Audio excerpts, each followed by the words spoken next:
The mourning she wore black to her wedding dawned sharp and pale over the high desert, the kind of mourning that smelled like dust, sage, and old promises buried shallow. Folks in Red Willow had been awake since before sunup, whispering behind shutters and hitching horses slow, just to steal another look at the McCrae place, because nothing stirred a town like a wedding, and nothing unsettled it more than a bride dressed for a funeral. Clara Holloway stepped onto the porch in a black dress that drank the light, silken lace falling heavy around her boots. The wind tugged at her veil like it wanted to pull her backward, as if the land itself knew better. Men paused mid-stride, women pressed hands to their mouths, and somewhere a dog stopped barking. Clara stood straight, chin lifted, eyes steady. She did not look like a woman headed toward joy. She looked like someone keeping a vow no one else had heard. Red Willow had rules, unwritten but sharp as barbed wire. Brides wore white, or cream, or pale blue if they felt bold. Black was for gravesides and widows.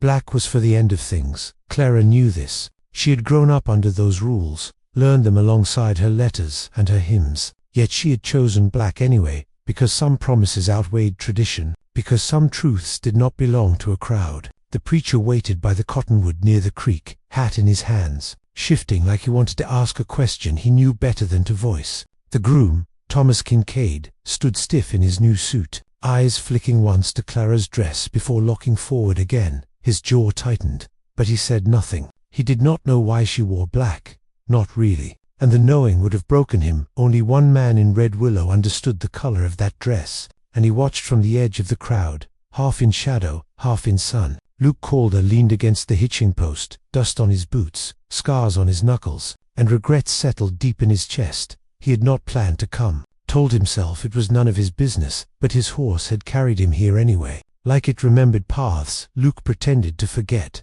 When Clara stepped into the light, his breath caught, not because she was beautiful, though she was, but because he recognized the weight in her shoulders, the way she moved like someone bracing against memory. Luke had seen her wear black before, not at a wedding, but in the aftermath of fire and blood, when a promise had been made between two people and the land that listened 3 years earlier.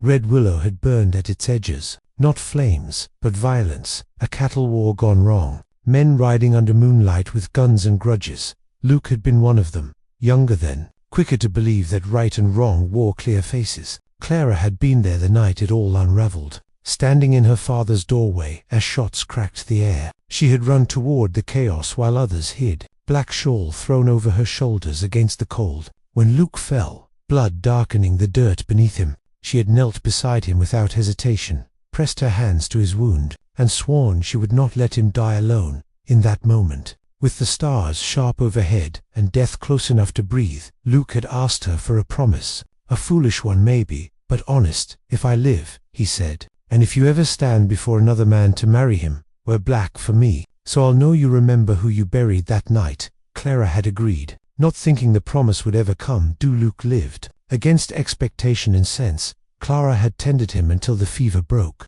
then watched him ride away when the law came asking questions. He never looked back, not because he did not care, but because staying would have destroyed them both. Time did what it always did. It covered scars with dust and turned vows into memories. Clara's life moved forward, her father passed, the ranch struggled. Thomas Kincaid came with steady hands and kind eyes, offering a future that did not smell like gunpowder. She said yes because she believed she could be happy, or at least safe. She did not tell Thomas about Luke, not the promise, not the night the stars bore witness. Some truths were too sharp to pass along now. As the preacher cleared his throat and the creek whispered nearby, Clara's gaze drifted, just once, toward the edge of the crowd. Her eyes met Luke's, and the world narrowed to that thin stretch of ground between them. No one else noticed, or if they did not understand. Luke tipped his hat, just a fraction, an acknowledgement, a thank you, a goodbye. Clara's fingers tightened around her bouquet, dark red roses bound with black ribbon, chosen carefully,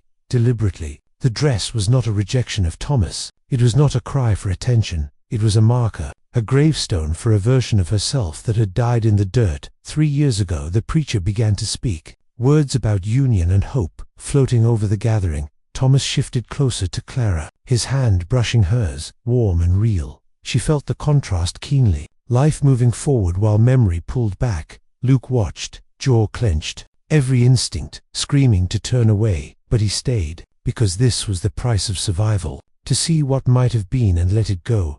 The wind lifted Clara's veil again, and for a heartbeat the black fabric wrapped around her like wings. She looked almost unearthly, a bride and a mourner all at once. When the preacher asked if anyone objected, silence fell heavy. Luke held his breath, not because he intended to speak, but because the moment demanded respect. No objections came, only the rustle of leaves and the distant call of a hawk. Clara answered her vows clearly, voice steady, eyes forward. She did not look back again. The promise had been kept, the meaning delivered to the only man who needed to understand. As the crowd exhaled and the ceremony moved on, Luke stepped away from the hitching post, already fading from the scene. Black dress shining in the sun behind him, a secret stitched into every seam, and a chapter closing the only way it ever could read. Willow talked itself hoarse by sundown, words bouncing from porch to porch like loose change. Folks said the marriage felt wrong, said the sky had dimmed when Clara spoke her vows,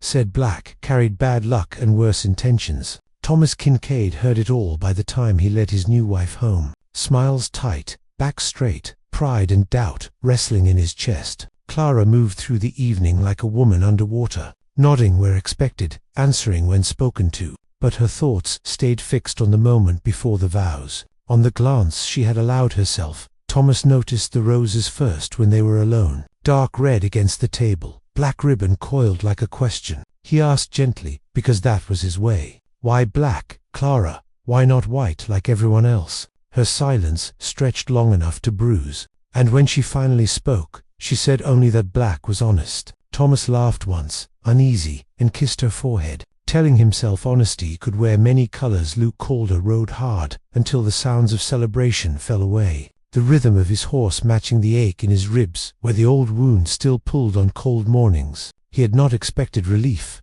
but he had hoped for it. Instead, he carried a hollow feeling, like he had just buried something without marking the grave. Memories followed him whether he wanted them or not. Clara's hands steady on his chest, the smell of iron and smoke, her voice low as she made that promise. Luke knew she had not worn black for him alone, not anymore. It was for the girl she had been, the world that had burned, and the man he used to be. He rode until night thickened, then camped by a dry wash, staring into a small fire, wondering if keeping a promise meant letting go, or if it simply rearranged the pain. Days passed, then weeks, and married life settled around Clara like a coat she was still breaking in. Thomas was kind, patient, eager to build something solid. He spoke of expanding the ranch, of children running the fields, of a future that sounded good when said out loud. Clara tried to match his hope, but the black dress had marked her in ways she could not explain. She dreamed of gunshots and cottonwoods, of Luke standing just out of reach, hat tipped low,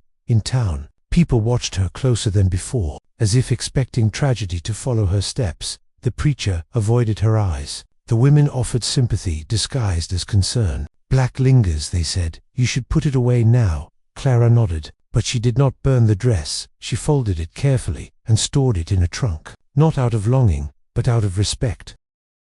Luke returned to Red Willow because the land called him back, and because running had never truly saved him. He took work driving cattle north, passing through town just long enough to feel the weight of familiar eyes. Thomas saw him first outside the general store, recognized him without knowing why. Something about the way Luke carried himself set old instincts humming. Clara heard Luke's name later that night, spoken casually by a ranch hand, and felt her stomach tighten. Thomas noticed, filed it away. A husband learns quickly the shape of his wife's silences. Luke did not come calling, did not tip his hat again, but his presence stirred things, like a storm building beyond the horizon when trouble came. It came wearing old faces, a revived feud over grazing land, tempers flaring where scars still itched. Thomas rode out to settle it. Words first, gun last if needed. Luke was there too, on the other side of the argument. Clara watched them from a distance she had not chosen, seeing how fate twisted paths until they crossed, whether asked to or not. Shots were not fired, but threats were laid heavy, and Thomas returned home changed, quieter, sharper around the edges. That night, he asked Clara again about the black dress, about promises made before him. Clara told him the truth in pieces, enough to explain, not enough to wound. Thomas listened, jaw set, Realizing that loving someone meant sharing space with ghosts, Luke stood alone after the riders dispersed, dust settling around his boots, thinking of how close he had come to blowing the fragile balance apart. He understood now that the black dress had not been an invitation. It had been a boundary, a line drawn clean and final. The promise had been fulfilled. Nothing more was owed. Luke resolved to leave again, this time for good, not out of fear, but out of respect. He packed his gear that night, fire crackling low, writing a short note he would never send, thanking Clara for remembering, and for choosing life over memory. Clara sensed the shift before anyone told her, the way the air lightened, the way her dreams loosened their grip. She walked to the cottonwood by the creek alone one morning, the place where she had spoken her vows, where black had met sunlight. She whispered goodbye, not to Luke alone, but to the girl who had knelt in the dirt and promised something she barely understood. Thomas found her there later, did not ask questions, only held her hand.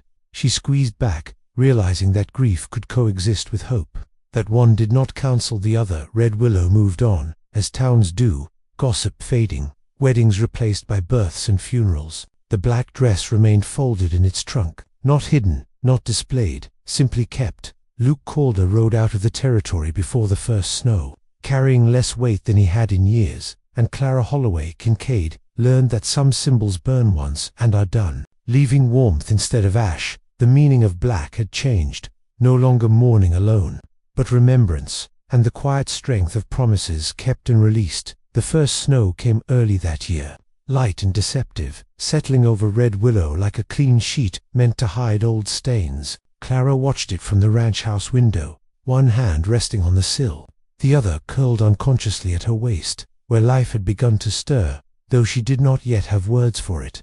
Thomas noticed the way she lingered in silence these days, thoughtful rather than distant, and he welcomed it, believing it meant roots growing deeper, not shadows returning. The land demanded work despite the cold.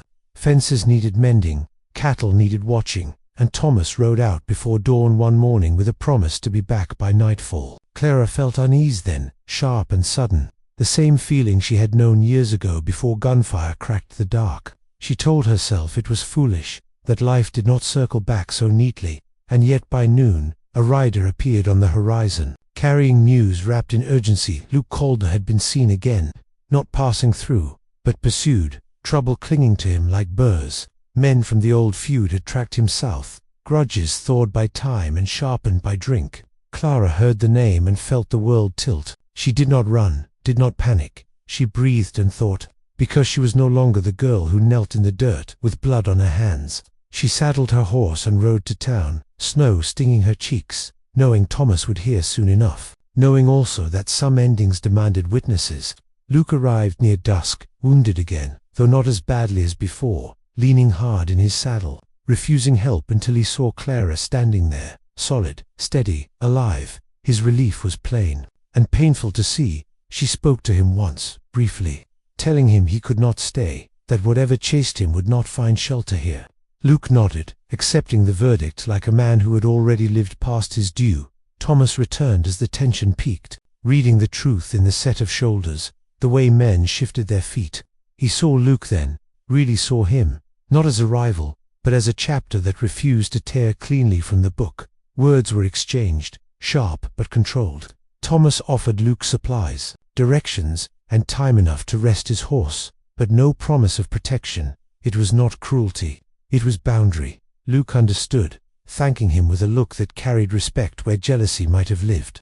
Clara watched them both, realizing the black dress had not marked the end of love, but the beginning of something braver, a life built without denying what came before. Luke rode out before dawn again, this time turning east, toward land that did not know his name. Winter deepened, and with it came clarity. Clara told Thomas about the child one quiet evening, fear and hope braided tight in her chest. Thomas listened, then smiled, slow and certain, placing his hand over hers, promising protection, promising patience. The future no longer felt borrowed, it felt earned. Clara opened the trunk once that winter, unfolding the black dress, not with sorrow, but with gratitude. She pressed it smooth, then wrapped it carefully again, deciding it would remain, not as an object of mourning, but as a reminder that she had survived, that she had chosen life. Without a racing loss, spring returned with green along the creek banks and laughter in the ranch house. Red Willow softened toward Clara, as towns sometimes do when time proves fears unfounded. She wore lighter colors now, blues and creams, but the strength she carried had been tempered by black. Forged there, Thomas watched her move through the days, confident, grounded, and loved her all the more for knowing she was not untouched by the world.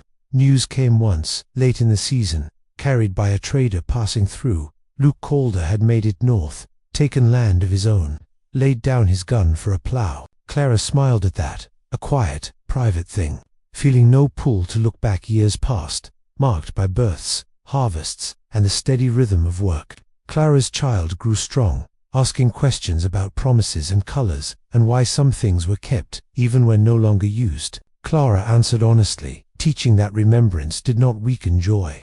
It strengthened it. The black dress stayed folded, untouched, its purpose fulfilled. No longer heavy, no longer sharp, just a part of the story. On the anniversary of her wedding, Clara returned alone to the cottonwood by the creek, the place where everything had balanced on a single choice. She wore no black, no white, just the dust of the land and the sky above her. She whispered thanks, not apologies, and felt peace settle where tension once lived. The promise made under stars had carried her here, and then released her, as all true promises should in Red Willow. The story changed with retelling, softened at the edges, made almost romantic, but the truth remained simple. A woman wore black at her wedding, not to mourn what she lost, but to honor what she survived, and one man knew why, because he had been part of the darkness she walked through and left behind.